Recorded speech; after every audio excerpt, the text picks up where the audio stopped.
Hello, and welcome to the Theological Family Ministry Podcast, a podcast for parents as well as children and youth ministry leaders. We are dedicated to showing how theological study and biblical application relate to the discipleship of children and youth. As always, we're hosted by Pastor Ben Palaz, the pastor of family and children's discipleship at Curtis Baptist Church in Augusta, Georgia, and Tony Trusoni, the family and student pastor at Faith Family Church in Finksburg, Maryland. All right, Tony. Well, it's good to be back with you. How have you been, my friend? A little disappointed in both my Orioles and my Brewers. They both blew it for me. And just watched Sunday, the Ravens lost on a missed extra point opportunity. So a little disappointed in my sports, man. How are you doing? Doing okay. I mean, with my Braves, they disappointed. Georgia got creamed. But they're still alive. But the Orioles, I mean, you had a long time to prepare for that grief. But I was rooting for your Brewers. I was disappointed with that. Yeah, in Game 7, one game away from getting the World Series. It's just so disappointing. And with that kind of, shoestring budget, I think that they probably spend more. They probably spend less on their salaries than a lot of churches spend on salaries. So I don't know that they'll be able to get the players to do it again. So it's probably the closest they're going to get to a World Series. Yeah, maybe some of those prosperity churches, but I don't know about the normal church. Yeah. But once Christian Yelik's contract is over, it seems like he's a goner, and so just getting the same thing with my Orioles. Dealt with all that with Manny Machado, and it's my NL team is losing out too. It's just so sad. It is fun though. It is fun. So today we want to have a conversation about things that our upbringings were different, so maybe our experience has been a little different, but you've got exposure to what we're going to talk about. But the cultural Christian fads and just the idea of the Christian bubble. I mean, anybody that if you're involved in any kind of group, you do form somewhat of a bubble, whether you stick really close to it or not. I mean, there's just certain lingo and certain norms that are in that group, but and that's no different with Christians. And so we want to get into that some, but you did not really grow up in the Christian bubble, did you? I did not. Actually, to kind of show that, I remember learning about the existence of popular Christian things like VeggieTales in college. And even I remember in college one time, I think I was a sophomore in college, maybe still freshman, and I was invited to visit a church with a friend. And during the Sunday school, they sing a hymn typically, and they asked, "What's my favorite hymn?" And I think I responded, "Amazing Grace," because I'm almost 100% positive at that time that was the only hymn that I knew. Because everybody knows Amazing Grace, That's right. Yeah, it is unfortunate that VeggieTales had such large sway in Christian circles. It was just assumed like, well, it mentions God and Jesus, and not everything about it's trash. But I mean, the creator of it himself, Phil Vischer, said, "I realized I didn't actually teach kids Christianity. I just sort of taught them how to act Christianly." So, I mean, that's a pretty big indictment. I also didn't grow up on Petra or anything. In fact, I've never listened to Petra once in my life, and I thank the Lord for that. Well, how about Stryper? Never listened to Stryper either. Oh, man, you got to listen to that. I mean, they were good. Like, I mean, I'm not really into that kind of music, but I've heard that they're actually kind of legit, and, they had the tight clothes and, hair, and, to hell with the devil. And that's, it sounded sort of like a Luther song put into the 1980s. So anyway, it's good stuff. But do you think that Christian subcultures are inevitable? I think yes and no on that. That's a hard question. First of all, I don't, and the way that we often think of it, and the ridiculous over the top, the Christian version of everything, I don't think it's inevitable. I think the reality is in most of the world around us, most of, especially post-Christian world, this kind of Christian bubble of this extreme subculture where you have a Christian version of everything just frankly doesn't exist. And it didn't really exist at all, I think, until kind of capitalism and Christianity became similar words, to say the least. But I think in some degree it is inevitable, as we do produce from our worldview. The reality is that, that artistic products tend to reflect the worldview behind us. So, Christian music has existed from ages on because Christians want to sing about what they love and what they believe, and it's natural for people to do that. Yeah, I think those are some good observations. So just to be clear, what you're saying is that socialism is the way we should go to help fight against these tendencies. Yeah. Am I understanding you right? Yeah, maybe. So that, maybe we could go, we could go to feudalistic system. That's a possibility. Yes. I'd like to be a feudal lord. And, no, I think you're right. I mean, capitalism does drive some of that stuff. You get things like testaments and, Oh, boy.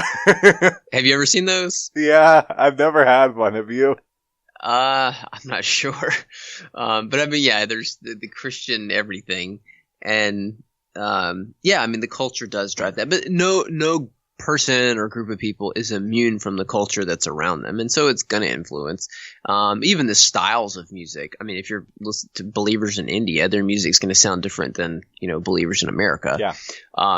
Just because of their context. But I don't think it has to happen, but I think it's likely. But even if it's a very healthy Christian subculture, some of that maybe your church may have a subculture that could be very good. But just you're going to start forming habits and norms. And so in another way, I think it is inevitable. So you talked a little bit about this, but maybe if you've got more to say, why do those things form, and are they good or bad, or does it depend? Yeah. By the way, I'd be curious if sociologists studied kind of the behavior of substitute teachers versus normal teachers. Would that be a subculture? Anyway, why do they form? I think they form because of isolation. And the way that we think, kind of in the bad version of it, they form because of isolation and fear, but also envy at the same time, wanting power, wanting influence, wanting what the world has, but also kind of a fear and setting aside from the world. Not a holiness of setting apart, but a legalism of trying to just go away from the world. I think they do have good forms. Like I said, we do need a music. And, there's even, I think, an argument for that. We'll talk eventually about Christian schools, homeschools, that public schools. Christian schools are a Christian subculture, and there's an argument for that kind of approach. But more often than not, kind of the stereotypical ones like testaments tend to make us isolated and antagonistic to the world rather than helping us engage them for Jesus. I think much of Christian subculture is unnecessary. I've heard of Christian sports leagues. I've heard of a small Christian wrestling group that didn't really launch very far. Christian mints, or even Christian action. There's a whole Christian action figures industry, and I just don't get it. Oh my. Yeah, I think if you spend enough time on Google, you can find Christian whatever. Christian mingle. There you go. Which, I don't know. I don't have super well-defined opinions on all that, but, I guess you could justify that some. Yeah. Maybe more than Christian action figures and chewing gum, but yeah, I think that was some good insight into the isolation and the fear and the envy, wanting to have, feel validated. And so it's like, well, can I have our cake and eat it too? And so, yeah, and I know I went to Christian school. You did for a while. I went longer. And so that can be its own kind of subculture. And just the things that go with it. And I think some of it's good intention, but some of it also can be, kind of, if you dig down below the surface, it's really not, the best of intentions.